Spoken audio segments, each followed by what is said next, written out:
Plus science video 3। বিশ্বাস করলে ভয় কমে কেন? নমস্কার। ভয়, ভবিষ্যতের ভয়, ব্যর্থতার ভয়, একাকিত্বের ভয়। কিন্তু লক্ষ্য করেছেন, যাদের বিশ্বাস আছে তারা ভয় পেলেও ভেঙে পড়ে না। কেন? আজ জানবো ভক্তি প্লাস সায়েন্স। পার্ট 1। ভয় কোথা থেকে আসে? বিজ্ঞান বলছে ভয় তৈরি হয় আমাদের ব্রেনের অ্যামাগডালা অংশে। এই অংশ সবসময় বিপদ খুঁজে বেড়ায়, বাস্তব হোক বা কল্পনা।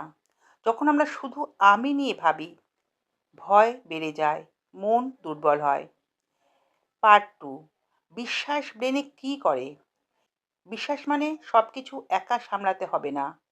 যখন আমরা ঈশ্বরে বিশ্বাস রাখি, অ্যামাগডালা শান্ত হয়, স্ট্রেস হরমোন কমে যায়, প্রিফ্রন্টাল কর্টেক্স শক্ত হয়। ফলে ভয় কমে, সাহস বাড়ে, মন স্থির হয়। পার্ট 3। ভক্তির ভাষায় বিশ্বাস। শ্রীমদ্ ভগবদ্গীতায় শ্রীকৃষ্ণ বলছেন, মা সূচো, ভয় পেও না। ভক্তি শেখায় তুমি একা নও। যখন বিশ্বাস আসে, অহংকার কমে, আত্মসমর্পণ আসে, অন্তরে শক্তি জাগে। পার্ট 4। ছোট অভ্যাস বড় শক্তি। ভয় এলে চোখ বন্ধ করুন, একবার গভীর শ্বাস নিন, মনে মনে বলুন, আমি একা নই। এই ছোট কথাটাই ব্রেনকে শান্ত করে দেয়। মনে রাখবেন, ভয় আসে মন থেকে, বিশ্বাস আসে আত্মা থেকে।